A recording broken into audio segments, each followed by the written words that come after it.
Hi everyone, welcome to our YouTube channel the online coaching. In this video finally हम लोग पढ़ने वाले हैं अबाउट पॉलिनेशन यानी परागण।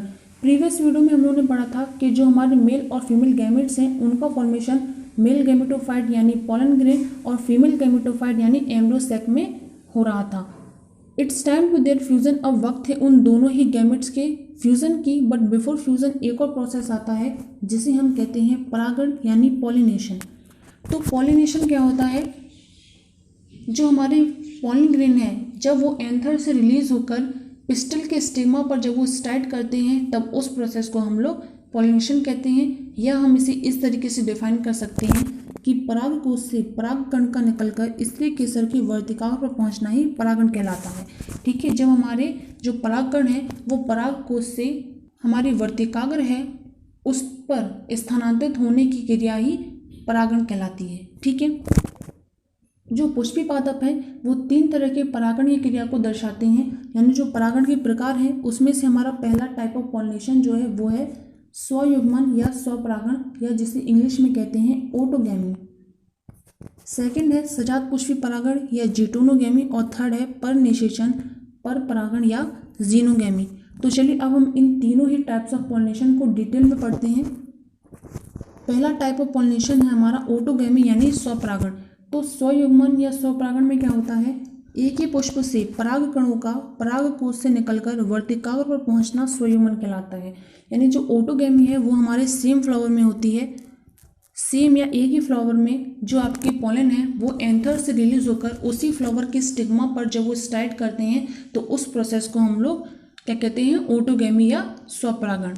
यानी हम या फिर हम कह सकते हैं कि फॉर पॉलिनेशन यहाँ पर कुछ कंडीशंस होती हैं, जिसमें से हमारी पहली कंडीशन जो है वो है कि जो हमारा स्टिग्मा है वो पॉलन को रिसीव कर ले, वो पॉलन को क्या कर ले? एक्सेप्ट कर ले, क्योंकि जो हमारी स्टिग्मा है वो उसी पॉलन को एक्सेप्ट करती है जो उसे लगता है कि जो उसके हेल्प करेगा for the development of flower. ठीक है, और वो उस पॉलन को रिजेक्ट कर देती है जो उसे लगता है कि वो उसकी यूज़ नहीं है। ठीक है, तो ये बहुत ज़रूरी है कि जो हमारी स्टिग्मा है वो पॉलन को रिसीव कर ले या एक्सेप्ट कर ले। सेकंड है हमारा एंथर और स्टिग्मा क्लोज प्रेजेंट हो ताकि हमारा पॉलिनेशन आसानी से हो सके। अगर बात करें ऊपर वाले एंथर की, तो क्योंकि ये स्टिग्मा से ऊपर प्रेजेंट हैं, ऊंचे हैं, तो जब ये एंथर 1000 ऑफ पॉलन्स को रिलीज करेंगे, एक साथ रिलीज करेंगे, तो ऑब्वियस सी बात है कि उसमें से 4 या 5 तो सही जगह स्टार्ट करेंगे ही। ठीक है, यानी वो स्टिग्मा पर पहुंच जाएंगे।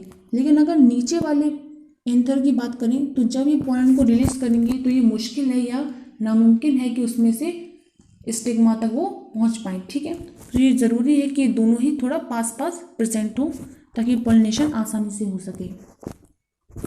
थर्ड कंडीशन है मैच्योरेशन यानी परिपक्वता। 50% एंजियोस्पर्म में ऐसा होता है कि अगर आपका जब तक आपका फीमेल पार्ट जब तक आपका मैच्योर होता है तब तक आपका मेल पार्ट मैच्योर नहीं हो पाता, या हम कह सकते हैं कि जब आपके पॉलन मैच्योर हो जाते हैं तब तक शायद आपका एम्ब्रियो सैक भी नहीं बना हो।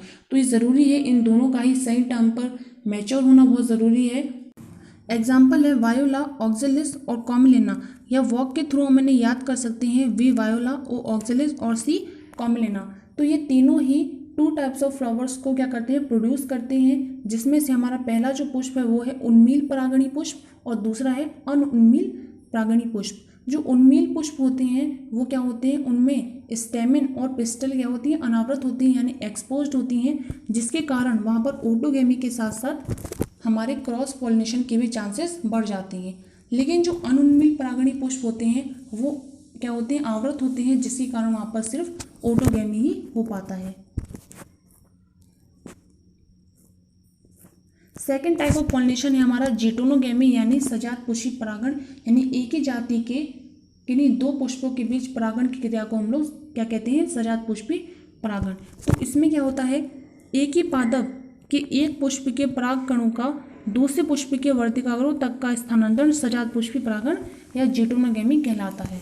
यानी इसमें क्या होता है? प्लांट तो सेम रहेगा, यानी प्लांट सेम रहेगा लेकिन फ्लावर डिफरेंट होंगे। तो एक ही फ्लावर के किन्हीं 2 पुष्पों में जब पॉलिनेशन होता है तब उसे हम जीटोनोगैमी कहते हैं। यानी अगर इसका पॉलन है तो वो जब इस फ्लावर के स्टिग्मा पर स्टार्ट करेगा तो इस प्रोसेस को हम लोग जिटोनोगेमी कहते हैं। फंक्शनली अगर देखें तो ये एक क्रॉस पॉलिनेशन है, क्योंकि यहाँ पर दो फ्लावर्स के बीच पॉलिनेशन हो रहा है। तो फंक्शनली अगर बात करें तो ये क्या है, एक क्रॉस पॉलिनेशन है। लेकिन अगर जेनेटिकली देखें तो ये क्या है, एक ऑटोगैमी है, क्योंकि यहाँ पर ये दोनों ही पुष्प क्या है, सेम फ्लावर के हैं, सेम प्लांट के हैं। ठीक है, कि दोनों ही फ्लावर्स सेम प्लांट के हैं। तो यहाँ पर जो पोषक पदार्थ इस पुष्प में होगा वही पोषक पदार्थ इस पुष्प में भी होगा।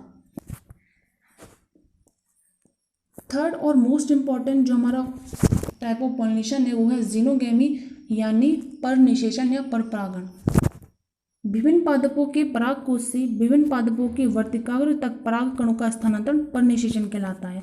यानी इसमें प्लांट्स भी डिफरेंट होते हैं और फ्लावर भी डिफरेंट होते हैं। ठीक है, तब इस प्रोसेस को हम लोग जीनोगेमी कहते हैं। सिर्फ यही एक टाइप ऑफ पॉलिनेशन है जिसमें जेनेटिक वेरिएशन यानी आनुवांशिक भिन्नताएं देखने को मिलती हैं, क्योंकि इसमें प्लांट्स भी डिफरेंट होते हैं और फ्लावर भी डिफरेंट होते हैं। परागण के कारक यानी agents of pollination. To achieve pollination जो हमारे फ्लावर पार्ट्स होते हैं वो कुछ एजेंट्स यानी कुछ अभिकर्मक या कारकों का उपयोग करते हैं, क्योंकि जो हमारे गैमेट्स हैं वो अचल हैं, वो नॉन मोटाइल इन नेचर हैं, इसीलिए उनका पास लाना बहुत ज़रूरी है for the fusion.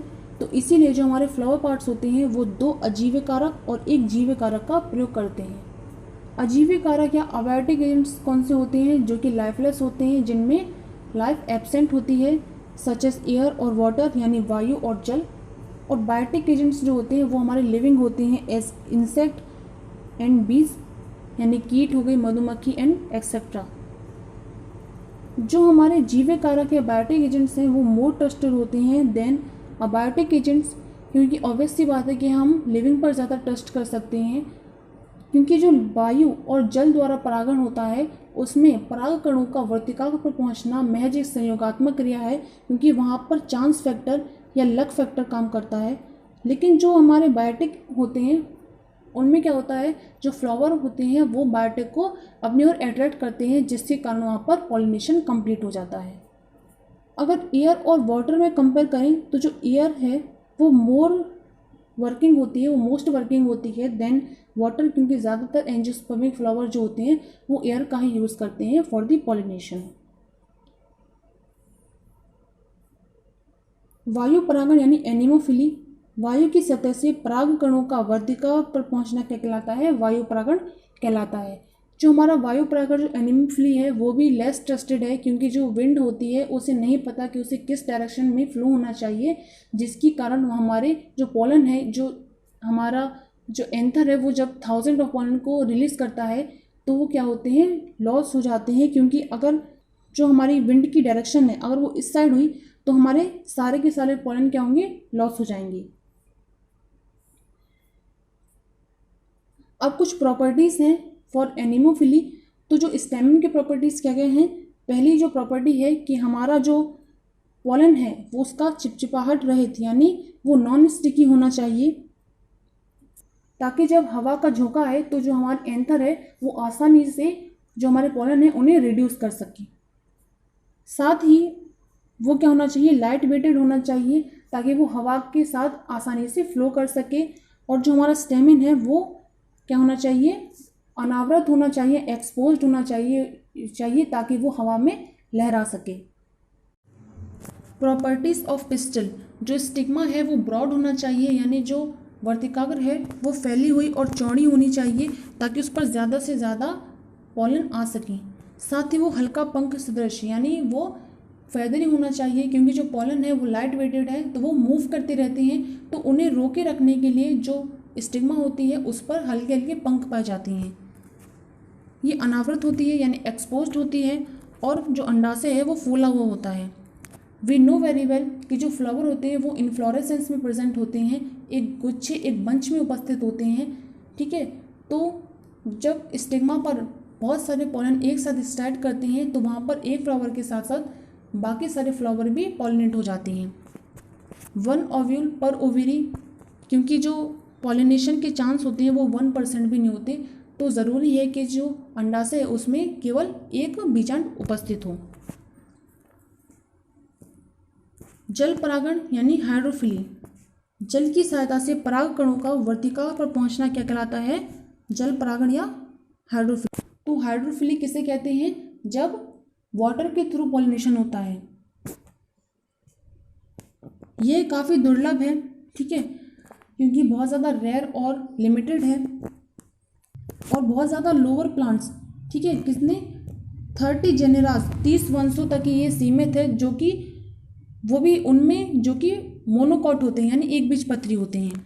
Examples of hydrophily, कुछ हाइड्रोफिली के एग्जाम्पल्स हैं। पहला एग्जाम्पल है ब्रायोफाइट्स और टेरिडोफाइट्स। तो ब्रायोफाइट्स और टेरिडोफाइट्स जो होते हैं वो अपने मेल गैमेट को रिलीज करने के लिए वाटर की हेल्प लेते हैं, या हम कह सकते हैं कि इनका विकास इसलिए हुआ है क्योंकि ये पॉलिनेशन के लिए किसका यूज़ करते हैं? वाटर का। इसी तरीके से जो एल्गी होती है, जो शैवाल होते हैं, वो भी वाटर का ही यूज़ करते हैं। नेक्स्ट एग्जाम्पल है वेलिसनेरिया। वेलिसनेरिया में क्या होता है, जो फीमेल पार्ट होता है वो एक स्टॉक की मदद से सरफेस पर आ जाती हैं और सरफेस पर ही हमारे पॉलन को छोड़ दिया जाता है, जो कि पैसिवली मूव करने लगते हैं विथ वाटर करंट, ठीक है, और उनमें से कुछ एक स्टिग्मा पर स्टार्ट कर जाते हैं जहाँ पर पॉलिनेशन हो जाता है। इसी तरीके से जॉस्टेरा जो कि सी ग्रासेस होती है, इसमें क्या होता है, जो फीमेल पार्ट होता है वो इनसाइड वाटर ग्रो करता है और अंदर ही परागकणों को छोड़ दिया जाता है, जो कि लंबे फीते का आकार ले लेते हैं, लॉन्ग रिबन शेप्ड हो जाते हैं और वाटर के साथ ही वो फ्लो होने लगते हैं, जिनमें से भी कुछ एक पॉलन क्या करते हैं, स्टिग्मा पर स्टार्ट कर जाते हैं और वहाँ पर पॉलिनेशन हो जाता है। जो पॉलन होते हैं वो श्लेष्मक आवरण से ढके हुए होते हैं, यानी उन पर म्यूसिलेज की कोटिंग होती है, ताकि जो हमारे पॉलन है वो भीगे ना, ठीक है, गीले ना हो और उनकी जो प्रॉपर्टीज़ है वो लॉस ना हो, तो इसीलिए वो इन पर म्यूसिलेज की कोटिंग होती है जो कि वाटर प्रूफ होती है। वाटर हाइसिंथ और वाटर लिली, इसमें क्या होता है, जो प्लांट होते हैं वो वाटर के सरफेस पर होते हैं और जिनमें पॉलिनेशन किसके थ्रू होता है, एयर और इंसेक्ट।